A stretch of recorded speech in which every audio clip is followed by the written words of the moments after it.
हाँ, उल्टी बात है। आपको परमात्मा को पाना है। यहाँ आपको परमात्मा को बुलवाना है, उनका आवाहन करना है, अपने हृदय में बिठाना है। उनसे कहना है कि प्रभु आओ, हमारे अंदर जो भी दोष हो उसे क्षमा कर दो और हमारे हृदय में आप जागरूक हो जाओ, आप सुप्त न रहो। यहाँ दूसरी बात है, यहाँ कोई दुकान नहीं है कि आप देते हो कि नहीं देते हो। कोई आपने हमको रुपया पैसा दिया था जो हम देंगे? ऐसे आकर लोग डंडे लेकर खड़े हो जाते कि आप माँ हो के हमको क्यों नहीं देते, देना तो देंगे नहीं तो नहीं देंगे, आप हमें ललकार नहीं सकते। इसकी वजह ये नहीं कि देना नहीं चाहते, लेकिन जब नहीं बनता है तो नहीं बनता है और बनता है तो बनता है, उसे क्या किया जाए। अगर एक आधा बीज अपने आप ऊपर आता है तो आता है, नहीं तो नहीं आता है। ये आप बात जानते हैं। उसके ऊपर कोई जबरदस्ती की जाती है कि उसके अंदर से अंकुर खींचा सकते हैं। क्या आपकी कुंडलिनी को कोई खींच लेगा? जो कुछ भी आपका किया कराया है, जिस तरह से अपनी आपने तबीयत संभाली है, उसके अनुसार आपकी कुंडलिनी जागरूक होती है। इस प्रकार आपके अंदर जो दो शक्तियां हैं, ईड़ा और पिंगला में जो बहती हैं, जिसका पहले का नाम है कि आप कहें महाकाली की शक्ति, इसका इंग्लिश में कोई नाम नहीं है। ये महाकाली की शक्ति आपके लेफ्ट साइड में दौड़ती है। इसे होली घोस्ट अंग्रेजी में कहते हैं। इसी एक महाकाली शक्ति से ही दूसरी शक्तियां निकलती है, यही परम शक्ति है। इसमें से दूसरी शक्ति निकलती है जिसे कि हम लोग महासरस्वती की शक्ति कहते हैं, जिससे हम सोचते हैं, विचारते हैं और आगे की बात करते हैं। इन दो शक्तियों को गलत तरीके से इस्तेमाल करने की वजह से ही हमारे अंदर अहंकार और प्रतिअहंकार के घनीभूत सर में ये बबल्स हो जाते हैं, या कहना चाहिए गुब्बारे जैसे दो घनीभूत संस्थाएं तैयार हो जाती हैं। और इसके चक्कर की वजह से ही कुंडलिनी नहीं उठती, क्योंकि जब इस तरह से एकदम पूरी तरह से आपका सर ढक जाए, या एक ने ज़्यादा ढकेल दिया हो या दूसरे ने ज़्यादा ढकेल दिया हो, तो बीच की जगह नहीं बन सकती, कुंडलिनी जगह पे बैठी रहती।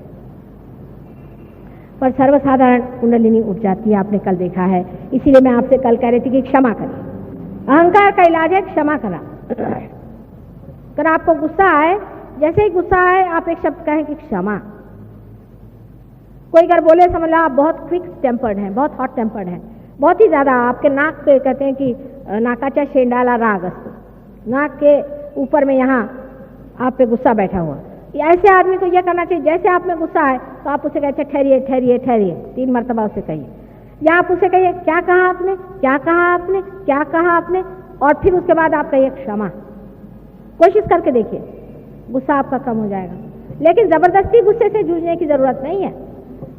गुस्से की जूझने की जरूरत नहीं। जिस आदमी के अंदर गुस्सा दबा हो, चाहे निकला हुआ है, जिसमें गुस्सा करने की आदत है, इसका मतलब है उसका अहंकार दुखित है, उसका अहंकार परेशान है। इसलिए आदमी को पहले अपने को क्षमा करना चाहिए और फिर दूसरों को क्षमा करना चाहिए। और क्षमा इसीलिए बहुत बड़ा एक साधन भगवान ने हमें दिया हुआ है, जिसके कारण हम अपने अहंकार को पा सकते हैं। अब हमारे मन को जीतने का कौन सा तरीका है? एक तो क्षमा से हम अपने अहंकार को जीत सकते हैं, और अपने मन को जीतने का तरीका ये है कि जिस चीज को बहुत ज्यादा देखने का मन करता है, जिस चीज को बहुत ज्यादा पाने का मन करता है, उधर से अपने मन को कहना क्या बेवकूफी लगा रखी है, तो मन का खिंचाव खत्म हो जाएगा, मन की आदतें टूट जाएंगी। आदतें तोड़ने के लिए सबसे अच्छा तरीका यही है कि जिस चीज का बहुत मन चाहता है उसे कहना अच्छा जरा आप बैठे रहिए, बहुत आपको देख लिया हमने। लेकिन ऐसा नहीं होता है। अधिकतर लोग कहेंगे कि भाई मैं तो भाई असली घी खाता हूँ और तो कुछ नहीं खाता, मैं तो भाई ऐसा है मेरा कि मुझे तो बढ़िया एकदम खाने के लिए चाहिए। हमारे यहाँ खाने पीना ज्यादातर मन में होता है। अपने देश में खाने पीने की बीमारी, तो सुबह से शाम यही बीमारी है कि आप क्या खाते हैं। क्या भगवान आपको कि खाने पर कोई पारितोषिक देने वाला है कि भाई आप ये खाना खाते हैं, वो खाना खाते हैं, आपको इस खाने का शौक है, आज मला पूरण पोड़ी चाहिए। इसमें अपनी शान बघारना कितनी बेवकूफ़ी की बात है। मुझे ये अच्छा लगता है, मुझे वो अच्छा लगता है, इस तरह से जबान से कहना भी क्या शोभनीय है।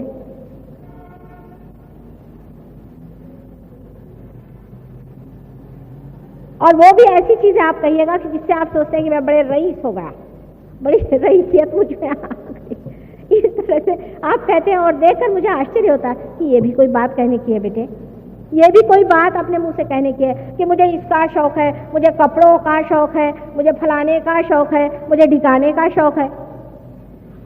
परमात्मा की नज़र में ये सब चीज़ें क्या होंगी, आप ही बताइए। आप परमात्मा की जगह खड़े होकर सुनिए कि अगर कोई आदमी आपसे बताए कि मुझे इसका शौक है, उसका शौक है, फलाना है, हमारी अम्मा बहुत अच्छा खाना खिलाती हैं, वो ढिकानी है, वो कुछ नहीं बनाती, हमारी अम्मा बहुत अच्छी है। इस तरह की बेवकूफ़ी की बातों से लेकर बड़ी बातों तक, जैसे मुझे मोटर का शौक है, मुझे सत्ता का शौक है, मैं प्राइम मिनिस्टर बनूंगा, इसका मुझे शौक है, उसका शौक है। आपको दुनिया भर के शौक हैं तो आप अपने घर में बैठिए। परमात्मा के साम्राज्य में ऐसे शौकीनों की कोई जगह नहीं। जरूरत से ज्यादा इस तरह के शौकीनियां करना कोई मनुष्य को शोभा नहीं देता।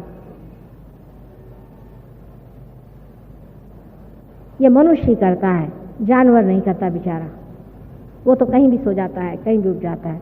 और मेरे ख्याल से जो साधु संत होते हैं वो भी उसी हालत में पहुंच जाते हैं। कहीं भी कहे सोने का तो सो जाएगा, उसको क्या, जब कंफर्ट अंदर में ही है, जब सारा आराम अंदर ही में है, तो बाहर की ये सब चीज़ों की क्या ज़रूरत है।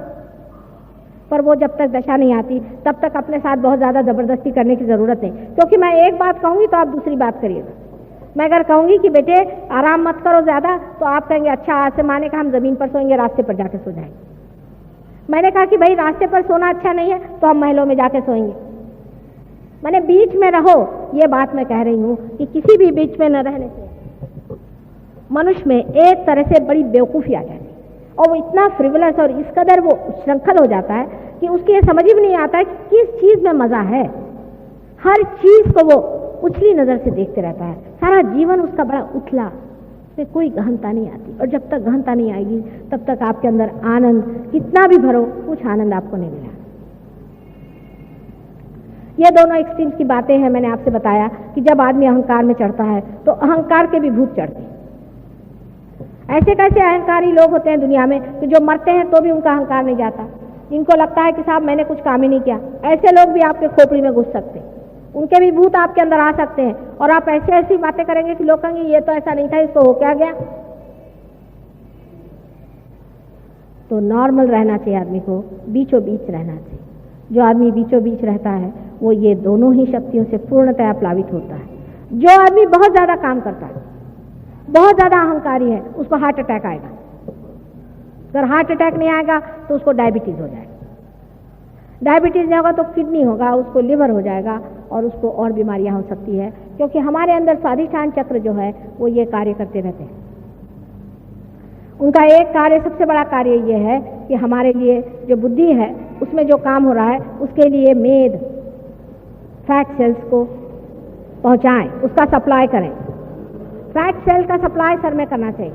अब वो बेचारे को एक काम तो अगर आपने दे दिया, रात दिन सोचो सोचो सोचो, तो बाकी की जो काम उनके हैं, जो कि पैंक्रियास है, आपके लिवर है, आपकी किडनीज हैं और स्प्लीन वगैरह हैं, उनको नहीं देख पाते, फिर आपको डायबिटीज़ की बीमारी हो जाती है। सहयोग में डायबिटीज़ हम लोग 100% ठीक करते हैं। अगर आप पार हो जाएं और हमारी बात सुने तो 100% आपका डायबिटीज़, किडनी सब ठीक हो सकती है। पर आपकी अगर किडनी एक बार आपने मशीन में डाल दी तो हम नहीं ठीक कर सकते, और इसलिए हमें आप क्षमा करें। मशीन में चीज़ जाने से वो मर ही जाती है, फिर हम नहीं ठीक कर सकते, तो इसलिए हमसे नाराज़ होने कौन सी बात है। हम कोशिश करेंगे लेकिन बेकार में परेशान करने की कौन सी बात। अब ये जो हमारे अंदर दूसरा चक्र है स्वाधिष्ठान चक्र, जिसके बारे में मैंने आपसे बताया, ये चक्र से ऊपर जो नाभि चक्र है इसमें लक्ष्मी तत्व का वास है, इसमें लक्ष्मी जी का वास है। और लक्ष्मी जी आप जानते हैं वो कोई पैसा नहीं होता। लक्ष्मी जी का स्वरूप जैसा है उसके बारे में मैंने अनेक बार बताया है, और आप अगर मेरे इसके बारे में पढ़ें तो आप जानेंगे कि लक्ष्मी जी और पैसे में बहुत ही अंतर है। सबसे बड़ी चीज़, लक्ष्मीपति वो होता है जो मन से बहुत संतुष्ट होता है, जो दूसरों को देता है और जिसके आश्रय में अनेक रहते हैं, जो कमल के जैसे अपने ऊपर वस्त्र परिधान किए हुए हैं, और जो अत्यंत हृदय से भी कमल के जैसा बहुत ही ज़्यादा वार्म, बहुत ही ज़्यादा सुगंधित होना चाहिए। अब ये लक्ष्मी तत्व जब हमारे अंदर जागृत हो जाता है, जब कुंडलिनी लक्ष्मी तत्व को छोड़ती है, तब हमारे जो कुछ भी सांपत्तिक प्रश्न हैं वो ऐसे छूट जाते हैं। आप सांपत्तिक प्रश्न का मतलब नहीं है कि आप अगर होना चाहें, समझ लीजिए आप बिरला टाटा होना चाहें, तो वो तो कभी ना होना। उनको जाके पूछे उनका क्या हाल है। लेकिन आपकी जो सांपत्तिक स्थिति है वो अच्छी हो जाती है। उसका मुख्यतः कारण ये कि लक्ष्मी तत्व जागृत होते ही आपकी सारी गंदी आदतें छूट जाती। शराब छूट जाएगी आपके अपने आप, आपका तंबाकू छूट जाएगा, आपका जितनी भी पान है आदि जो भी ऐसी ऐसी चीजें जिसके लिए पैसा बेकार जाता है सब छूट जाएगा, क्योंकि आप मजे में बैठे हो। दूसरा है क्योंकि लक्ष्मी तत्व की वजह से आप बराबर समझ पाएंगे कि कौन सी चीज में असलियत है और कौन सी चीज में नकलियत है। एक साहब थे, उनकी बड़ी बुरी हालत थी संपत्ति, वो मेरे पास आए तो उन्होंने मुझसे पूछा कि मैं क्या काम करूं। मैंने कहा कोई सा भी काम करो, अब तो तुम जागरूक हो गए। मैंने कहा तुम लकड़ी का काम करो। कल है मैंने तो कभी लकड़ी देखी भी नहीं। मैंने कहा तुम शुरू तो करो। धीरे धीरे उनको वाइब्रेशन से पता चलने लग गया कि इस काम में कैसी प्रगति करनी चाहिए, कैसे चलना चाहिए, और उन्होंने बहुत उसमें रुपया कमाया। मैंने बहुत माने काफी, जितना कि एक आदमी को समाधानी आदमी को मिलना चाहिए। इस तरह से सबका ही लक्ष्मी तत्व ठीक हो जाता है। हमारे लंदन में ऐसे बहुत से लोग हैं जिनको के लक्ष्मी तत्व से अनेक फायदे हो गए।